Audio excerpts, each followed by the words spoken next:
تبرکاً ایک جو آپ کی خدمت میں کہ جسے خدا کی محبت مل جائے وہ دنیا کی محبتوں کو بھول جاتا ہے،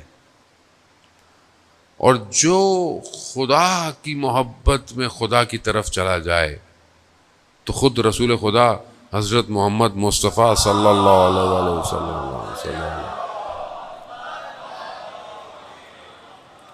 خود رسول خدا فرماتے ہیں کہ جو خدا کی طرف آ جائے، خدا سے محبت کر لے، خدا اس کا ذکر ملائکہ اور باقی مکان اور ہر جگہ سے کر دیتا ہے۔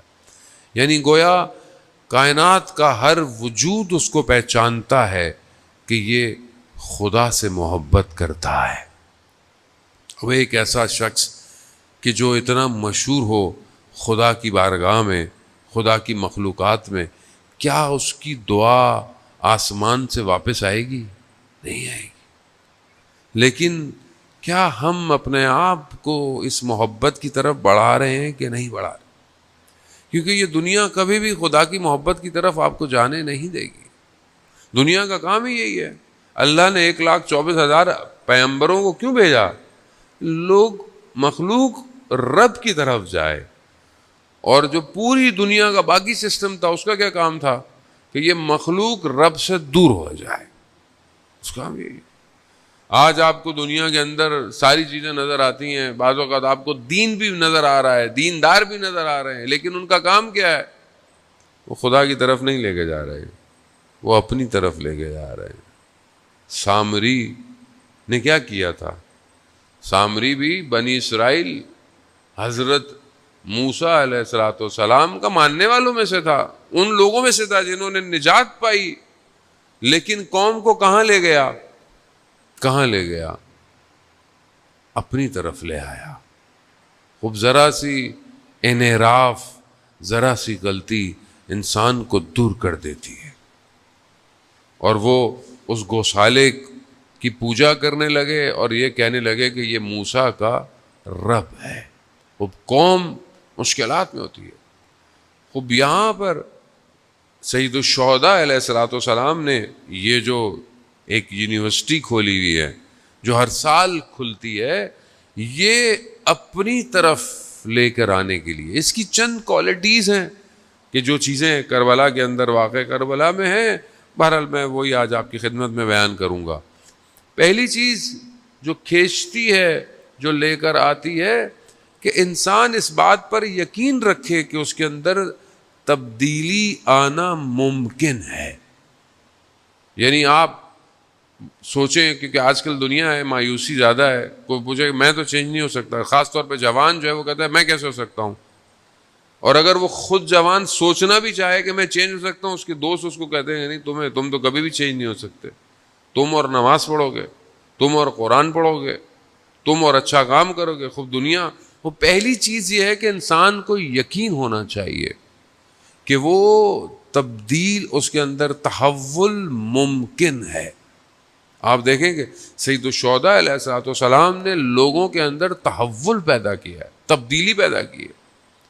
آپ قرآن کے اندر دیکھیں کہ جو جادوگر ہیں فرعون کے دربار میں، انہوں نے کیا کیا ہے؟ انہوں نے جو ہے وہ رسیاں پھینکی اور ان کو سانپ بنا دیا، لیکن جب سامنے دیکھا کہ جو لکڑی ہے وہ اژدہا میں بن سکتی ہے، خوب جادوگر تھے، ٹیکنیکلی جانتے تھے کہ جادو کسے کہتے ہیں، سحر کسے کہتے ہیں، معجزہ کسے کہتے ہیں، ممکنات کسے کہتے ہیں، وہ پہچان گئے۔ اب جیسے آپ میں سے کوئی آئی ٹی ایکسپرٹ ہو، کوئی ٹیکنالوجی کا ایکسپرٹ ہو، وہ اپنے سامنے کچھ چیزیں دیکھے تو وہ زیادہ بہتر پہچانے گا کہ اس میں یہ پرابلم ہے، یہ صحیح ہے، یہ غلط ہے۔ وہ اس چیز کو جانتے تھے۔ جب انہوں نے دیکھا کہ حضرت موسیٰ نے جو ہے وہ عصا کو پھینکا ہے اور وہ اژدہا بن گیا، تو ان کے وجود میں یہ یقین تھا تبدیلی کا۔ وہ کیا ہوا؟ تبدیل ہو گئے، اور ایسے تبدیل ہوئے فرعون نے کہا میں ہاتھ کاٹ دوں گا، میں گردنیں کاٹ دوں گا۔ ان کا جو بھی کرنا ہے کرو، موسیٰ کے رب پر ہم ایمان لے آئے۔ خوب یہ یقین ہونا، یعنی کوئی تصور کر سکتا ہے کہ فرعون کے ساحر موسیٰ کے رب کو مان لیں گے؟ نہیں، تبدیلی ممکن ہے۔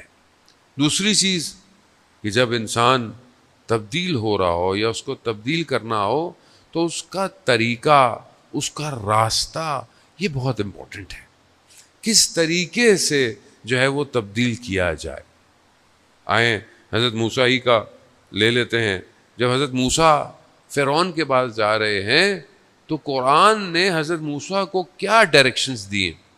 مطلب آپ کے سامنے فرعون جیسی شخصیت ہو جس نے ظلم کیا، بنی اسرائیل کو شکنجے میں رکھا، حضرت موسیٰ کو کتنی تکلیف ہوئی، ان کو نکلنا پڑ گیا، اس کے بعد اب آپ جا رہے ہیں، آپ خدا کے نمائندے بھی ہیں، پاورفل بھی ہیں، سب کچھ ہے، تب آپ کیسے جائیں گے؟ ہم میں سے اگر کسی کو موقع مل جائے کہ کسی کو صحیح کرنا ہے، کیسے جائیں گے ہم؟ مگر قرآن حضرت موسیٰ سے کیا کہہ رہا ہے کہ جب موسیٰ کے پاس جانا تو قول لین یعنی آرام سے گفتگو کرنا، یعنی خدا فرعون کو بھی موقع دینا چاہتا ہے، طریقہ ہے۔ ہمارا طریقہ کیا ہے؟ ہماری گفتگو کیسی ہے؟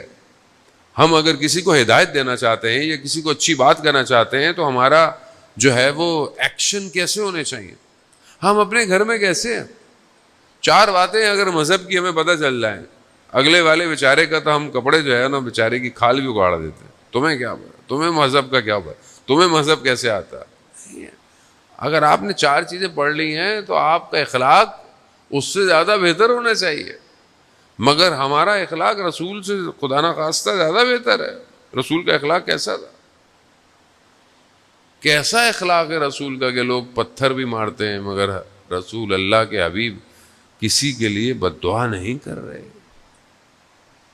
وہ ایک شخص کہ جس کے لیے رسول خدا نے اپنے پیراہن کو ہٹایا کہ جو ہے وہ سواری کو لگاتے ہوئے اس کو لگ گئی تھی، کہا کہ تم بھی مجھے، اس نے ہٹایا، اس نے بوسہ دیا، یا رسول اللہ میں تو آپ کے کمر پہ بوسہ دینا چاہتا تھا۔ خوب اللہ کا حبیب، وہ جس کے صدقے میں اللہ نے کائنات بنائی، ان کا اخلاق کیسا ہے؟